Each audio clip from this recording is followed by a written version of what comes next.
আল্লাহ নবী সাহাবা হযরত উসমান রাদিয়াল্লাহু তাআলা আনহু। হযরত উসমানকে আমরা সকলে চিনি। হযরত উসমান রাদিয়াল্লাহু তাআলা আনহু আমার নবী পাক সাল্লাল্লাহু আলাইহি ওয়াসাল্লামের একজন প্রিয় সাহাবা ছিলেন। হযরত উসমান রাদিয়াল্লাহু তাআলা আনহু আমার নবী পাক সাল্লাল্লাহু আলাইহি ওয়াসাল্লামের দুই কন্যার স্বামী ছিলেন। কি ছিলেন? আমার রাসূলুল্লাহর দুই কন্যার স্বামী ছিলেন। জানার সম্পর্কে রাসূলুল্লাহ বললেন হযরত উসমান হচ্ছে জান্নাতি। কি বললেন?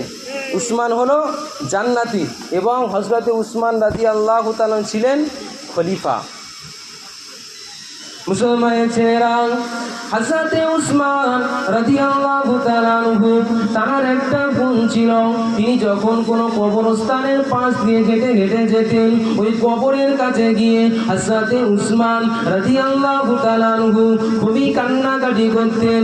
সাহাবায়ে কেরামেরা হযরত উসমানের এই ঘটনা দেখে জিজ্ঞাসা করলেন, ও আমিরুল মুমিনিন, ও হযরত উসমান, তুমি কেন এত কান্নাকাটি করো?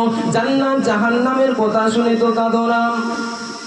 বিশ্বনবী মুহাম্মদুর রাসূলুল্লাহ সাল্লাল্লাহু আলাইহি ওয়াসাল্লাম যখন সাহাবাদেরকে নিয়ে বসে জান্নাত এবং জাহান্নামের ঘটনা শোনায়, ও হযরত উসমান, তুমি তো তখন কাঁদো নাই, তুমি কেন কবরের কাছে এসে এত কান্নাকাটি করো? ওই সময় উসমান বলেছিলেন, ও আমার ভাইয়েরা, ও আমার সাহাবা কেরামেরা, শোনো শোনো, আমার রাসূলুল্লাহ হাদিসের মধ্যে বলেছেন, কবর হলো আখিরাতের প্রথম মঞ্জিল। ওই কবরে যে পার পেয়ে যাবে সে নাজাত পেয়ে যাবে, সমস্ত ঘাটি পার হয়ে চলে যাবে। আর ওই কবরের জমিনে যদি কোনো ব্যক্তি ধরা পড়ে যায়, সমস্ত জায়গায় বাধা পড়ে যাবে। আমি ওই জন্য করে কবর দেখলে আমার খুবই ভয় পাই, আমি ওই জন্য করে কবরের কাছে দাঁড়িয়ে দাঁড়িয়ে কাঁদি। ও আমার সাথীরা, শোনো শোনো, আমার রাসূলুল্লাহ বললেন, আমি রাসূলুল্লাহ আমার উম্মতদেরকে জানিয়ে দিয়ে যাই, দুনিয়ার জমিনে আমি রাসূলুল্লাহ আমার চোখে যদি কোনো ভয়ঙ্কর জিনিস থেকে থাকে, আমার চোখে যদি কোনো ভয়ঙ্কর জিনিস আমি দেখতে পাই, সেটি হলো কবর। ও হযরত উসমান, শোনো শোনো শোনো, ওই কবরকে সর্বসময় ভয় করবে। হযরত উসমান বলতে লাগলেন, ও আমার ভাইয়েরা শোনো, তোমরা আমাকে কান্নার কারণ জিজ্ঞাসা করলে, আমার রাসূলুল্লাহ আমাকে নির্দেশ দিয়েছে, এ হযরত উসমান, যখনই কবর দেখবে তখনই ভয় করবে, ওই কবর থেকে আশ্রয় নেবে, ওই কবর থেকে বাঁচার চেষ্টা করবে। আমি উসমান, আমি হয়তো দুনিয়া থাকাকালীন এমন কোন গুনাহ করে ফেলেছি, এমন কোন কাজ করে ফেলেছি, যার জন্য আল্লাহ পাক কিয়ামতের ময়দানে আমাকে আল্লাহ পাক ধরবে।